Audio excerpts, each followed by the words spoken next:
I didn't think much of the email at first. It looked like one of those routine messages you get from a software provider, the kind that reminds you to update your system. The subject line was mundane. Important notice. Upcoming evaluation. The body was brief, almost dismissive. Dear Michael Dawson, our systems have flagged your profile for an upcoming evaluation. No action is required on your part at this time. Further details will follow. It seemed like one of those automated checks they do before pushing an update or verifying some kind of compliance. The email didn't ask for any action on my part, so I dismissed it, filing it away in the cluttered inbox that I rarely paid much attention to. That was 2 days ago. Now everything's changed. Now I'm being hunted. It started innocuously enough. My computer was acting weird. Programs took longer to load, files seemed to disappear and reappear at random, and I noticed a lag in my internet connection. I chalked it up to some kind of software issue, maybe an update running in the background. But as the hours passed, the glitches became more frequent and more disturbing. Windows would open and close on their own, like some unseen hand was controlling my computer. Files I was certain I'd saved were gone, replaced with error messages or cryptic folders named with strings of random characters. At first, I thought it might be a virus. I ran every scan I could think of, but nothing came up. My antivirus software assured me that everything was fine, but I knew something was off. Then, things got worse. The screen went black, and no amount of key pressing or mouse clicking would bring it back to life. I sat there, staring at the darkness, waiting for something to happen. Finally, the screen flickered back to life, but it wasn't my desktop that appeared. Instead, there was a single line of text in the middle of the screen, written in cold, sterile font. You have been evaluated. You are obsolete. Panic set in immediately. My first thought was that this was some kind of elaborate prank, maybe a hacker messing with me for fun. But the message wouldn't go away. I tried to restart the computer, but it was unresponsive. The power button did nothing. It was as if my entire system was frozen, locked by that single damning word, obsolete. For a few moments, I just sat there, staring at the screen, trying to make sense of what was happening. But then, without warning, everything shut down. The lights in my apartment flickered once, and then went out completely. I was left sitting in total darkness, with nothing but the eerie silence of my empty apartment for company. When the power finally came back on, I felt a brief surge of relief. But it didn't last. My computer was still dead, the screen black and unresponsive. I tried to get online using my phone, but the Wi-Fi wouldn't connect. My router showed all the correct lights, but there was no internet connection. I tried rebooting it several times, but nothing worked. It was like I'd been cut off from the world entirely. At first, I thought it was just some kind of network outage. I figured I'd wait it out and see if things went back to normal in a few hours. But as time passed, I began to notice other things. Strange things. My phone's battery, which had been at nearly full charge, drained rapidly, even though I wasn't using it. My smart TV turned itself on in the middle of the night, displaying nothing but static. And then there were the noises. I live in a small apartment building, the kind where you can hear everything that goes on in the neighboring units. Footsteps in the hallway, muffled conversations, the occasional creak of floorboards. It's all part of the background noise I've grown used to. But last night, the noises changed. I started hearing footsteps outside my door, slow and deliberate, like someone was pacing back and forth just outside my apartment. I thought it might be one of my neighbors, maybe the old man from across the hall who sometimes forgets where his door is. But when I looked through the peephole, there was no one there. I went back to bed trying to convince myself that it was just my imagination playing tricks on me. But then I heard it again. Soft, shuffling footsteps, this time accompanied by a faint whispering sound. It was too quiet for me to make out any words, but it was there, just on the edge of hearing. I sat up in bed, straining to catch the sound, but it stopped as suddenly as it had started. That was when I realized something was seriously wrong. I tried to call a friend for help, but my phone wouldn't connect. Every time I tried to make a call, it would drop immediately, leaving me with nothing but static. I even tried using a landline I kept for emergencies, but the line was dead.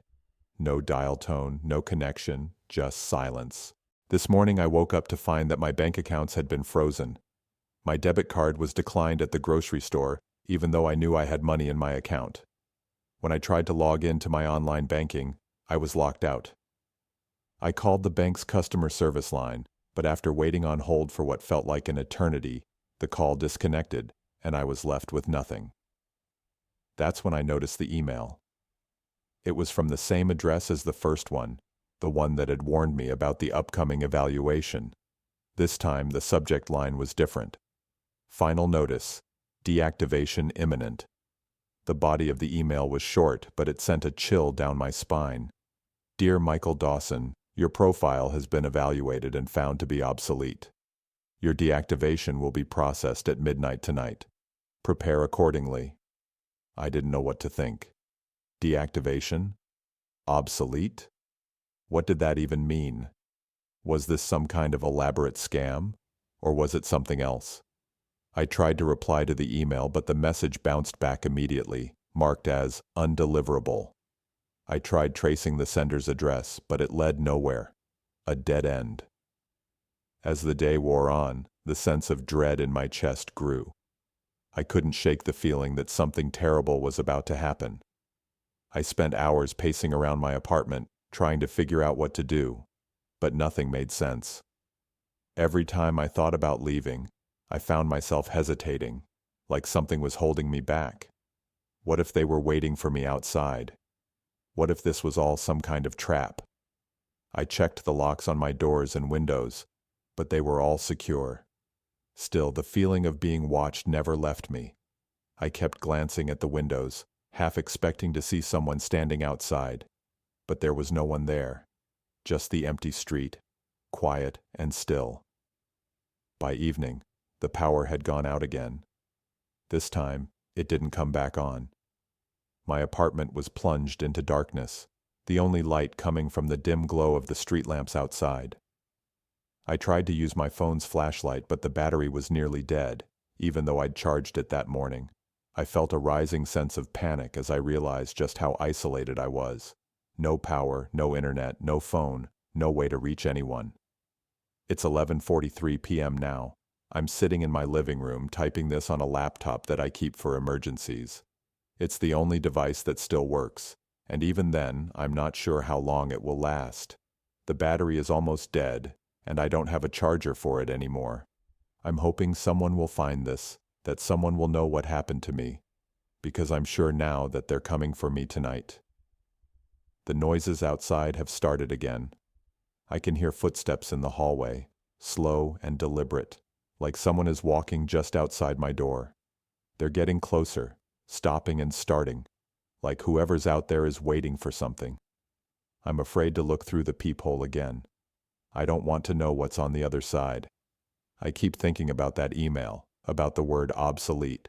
It's such a cold, clinical term. But it's the final judgment. Once they've decided you're no longer useful, that's it. There's no appeal, no second chance. You're done. I tried calling the police earlier, but all I got was static. My internet connection is still down and I can't access any of my accounts. Even the lights in my apartment have started to flicker, casting eerie shadows on the walls. I feel like I'm being watched, like someone, or something, is just waiting for the right moment to strike. It's 11:50 p.m. now. Just 10 minutes left. I don't know what will happen when the clock strikes midnight, but I know it won't be good. The atmosphere in here is thick with tension, almost suffocating. Every creak of the floorboards, every groan of the walls feels like a threat. I keep glancing at the door, expecting it to burst open at any second, but it doesn't. Not yet. They're toying with me, drawing out the fear, making sure I know there's no escape. And it's working. I'm terrified, more afraid than I've ever been in my life. The rational part of my mind is screaming at me to leave, to run, to do something, anything.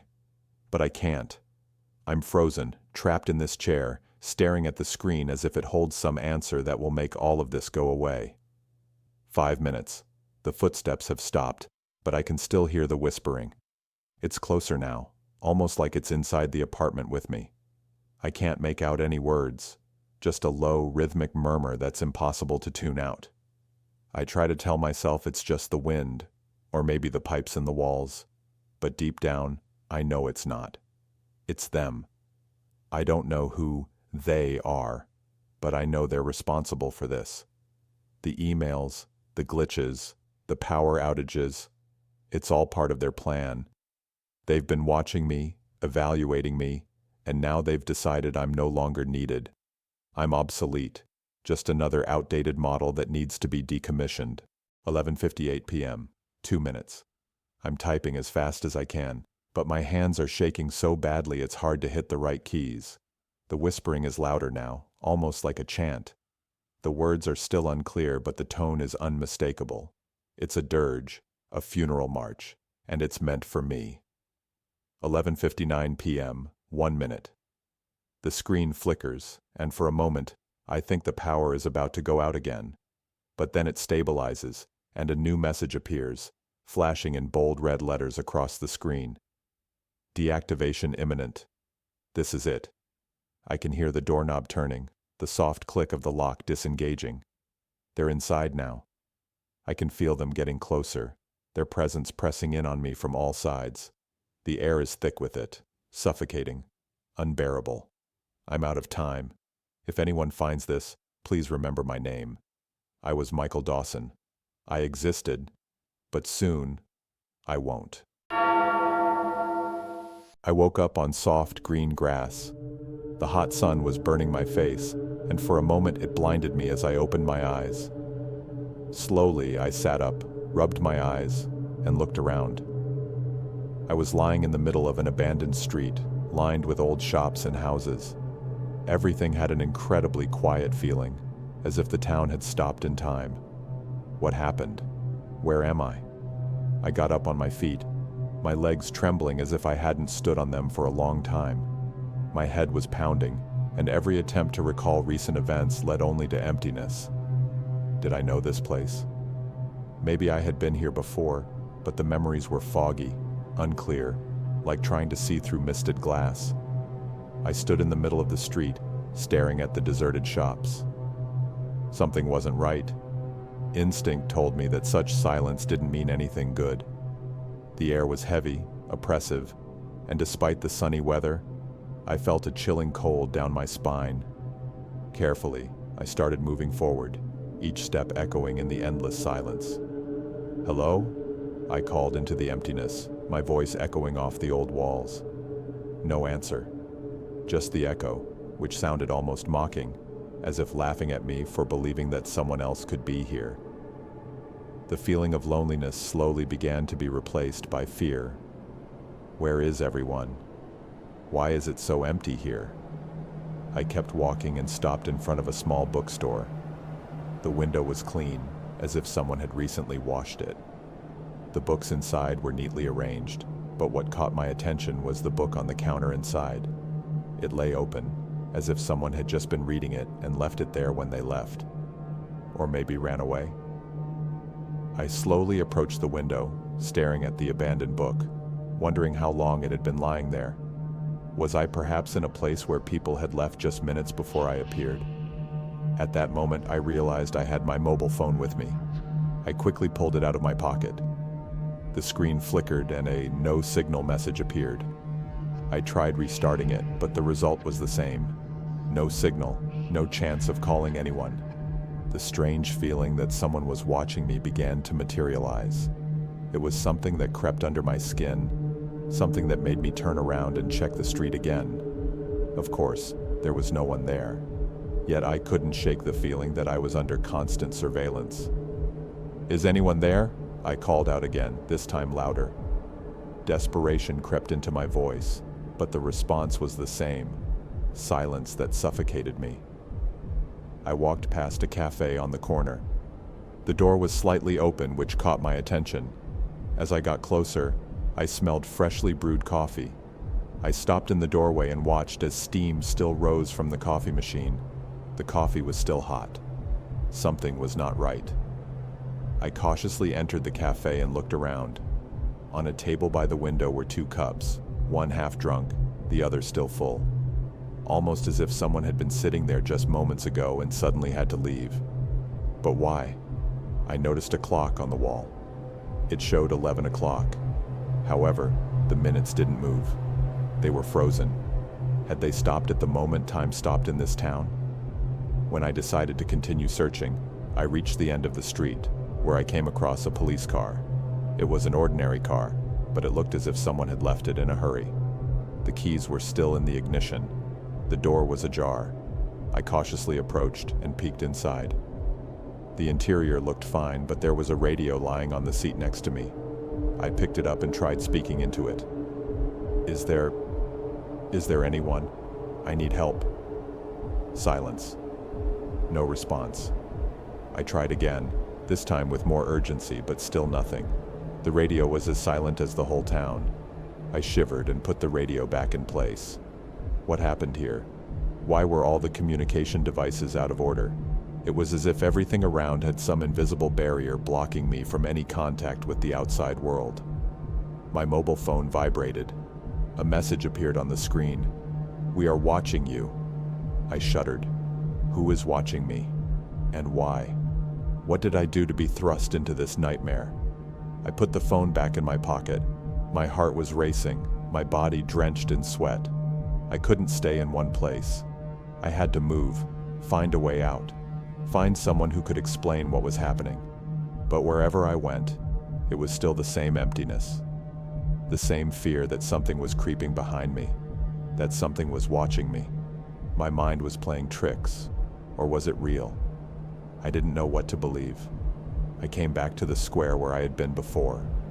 The fountain in the middle was dry, no water, just dust and sand. I sat on its edge and tried to calm down, but my thoughts kept swirling in my head. What did I do to deserve this? Why am I here? The phone vibrated again. Another message. This time, I almost didn't want to read what they were writing, but I had to. "You won't escape." I panicked. I had nowhere to go, no one to run from. It was like a bad dream where all the paths lead back to the place I started. The town was a maze in which I was trapped, and there was no escape. I leaned against a wall and slid to the ground. Was it all real, or was I just crazy? I knew something was wrong, that I was missing something. And then, like a flash in the darkness, a memory appeared in my head. Something I had seen, something someone told me. It was a laboratory. I saw myself signing documents, someone handing me medication, and then a face. Elon Musk. "If you can handle this, you'll be the first to go where no one has gone before," he said. Suddenly, it all made sense. This wasn't just a town. It wasn't just an illusion. But what I was seeing was bigger than I could imagine. My mind was trying to defend against what had happened, forming an empty town as a protective mechanism. At that moment, I noticed a peculiar detail that caught my attention. On the edge of the square, hidden among the ruins, I saw a strange valve with a bright sign. "Remember." It was as if the sign was calling me, showing me the way to uncover the truth. I approached closer and noticed that the valve was somewhat neglected, with slightly rusty edges. I raised my hand and nervously turned the handle. With each turn, the valve began to loosen, and a faint stream of air started to come out of its opening. From that stream, flashes of memories began to emerge, like a fog clearing up. I saw myself in a spaceship, hooked up to devices, struggling to breathe while technical control procedures were running in the background. Above my head hung a sign, SpaceX, emergency oxygen. The whole town, the silence, the incredible loneliness, it was all a hallucination caused by a lack of oxygen.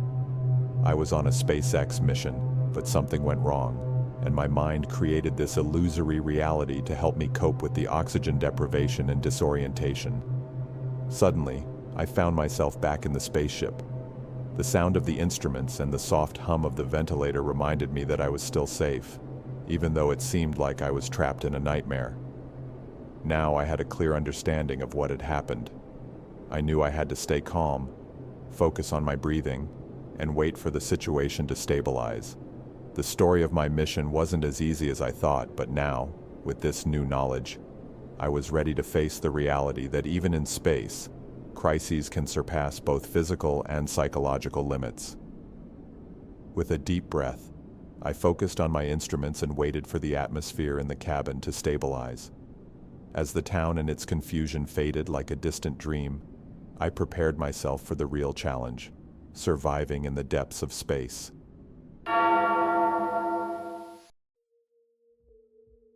The fog was descending on everything around us, thick and suffocating, as if the world around me was starting to dissolve.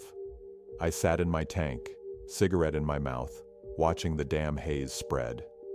At the beginning of the war in Ukraine, we thought it would be easy. A lightning strike, a quick victory, and we'd return home as heroes. But after months of failures and losses, it turned out that the only thing we really conquered was that train. The train we destroyed, full of civilians, which we knew, but we didn't care. We needed something to report, something to justify our efforts. So, we reported it as a successful attack on a military target, just to get a few extra rubles and a bottle of vodka. But now, in retrospect, that act wasn't just empty. It was the beginning of the end. The night was moonless, and the fog was so thick that I could barely see a step ahead. I took a drag from my cigarette and stepped outside, away from my sleeping men. Something was pulling me to that place, to that train, to that one act we could call a success. But with every step, doubts began to form in my mind. What had we really done? Was it truly necessary? And why was it haunting me now, as if it were pursuing me? I felt something inside me beginning to crumble. The certainty I once had, the cold indifference that allowed me to do what needed to be done, was starting to collapse. I was sure I did it for those rubles, for the vodka, for something tangible that gave me temporary relief. But now, in that fog, everything seemed distant and meaningless. When I arrived at the station, the train was still there, as if it had never left. It was a sight I had seen so many times, but now it seemed different, more terrifying. The fog enveloped it like a veil, separating it from reality. I opened the door of a carriage and stepped inside. Every step I took was accompanied by an echo that vanished in the endless haze. The carriage was empty, or at least it seemed so. But then I began to sense a presence. Something was there, hidden in the fog. I stopped and listened, and then I heard them. Voices whispering. They were the voices of those we had killed, those we had condemned to death for a few rubles. I closed my eyes and tried to ignore them, but I couldn't. They were there, in my thoughts, constantly reminding me of what I had done. "Captain," came a voice from behind me. I turned and saw Sergeant Petrovsky. His face was pale, eyes wide with fear. "Sir, this place is cursed. They say that anyone who steps here never leaves." I shook my head, trying to suppress my own fear. "What nonsense are you talking about, Petrovsky? It's just an old train." "No, sir," Petrovsky said with subdued despair. "We keep wandering around here, over and over again destroying that train, over and over again dying, and none of it has an end."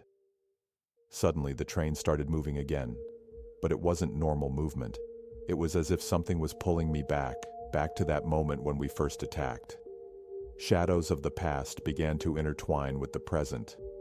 I saw myself giving orders, saw the deadly shells hitting the train. I saw people inside dying, their faces contorted in terror, and then the train stopped again. Everything repeated, and I had to watch it, over and over, like a spectator in my own hell. I couldn't stop it. All around me was the fog, surrounding, suffocating, and consuming me. Every step I took led me back to the same place. "Petrovsky," I called, but my voice was lost in the mist. And then I saw him. On the platform stood a man in uniform, my face. It was me, cold, indifferent, with a vacant smile on my lips. It was me who never questioned orders, who never showed remorse. "You cannot escape," spoke my doppelganger, his voice like an echo in my head. "You wander here forever, endlessly destroying that train, endlessly dying.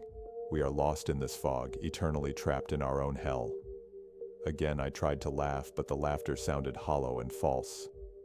It's just a dream, Petrovsky. We did what was necessary, and if I get a few extra rubles for it, I don't care. But then the train started moving again, and I realized there was no waking up. It wasn't a dream, but an endless loop in which we were trapped. Over and over again, we destroyed that train. Over and over again, we died, and the fog around us never lifted. We were condemned to wander in this fog. Lost in the past we created ourselves. Doubts engulfed me, destroyed everything I thought I was. And while I wandered, that success, destroying the train, which was nothing more than an act of desperation, was the only result I ever achieved. But now I knew it wasn't enough. It would never be enough.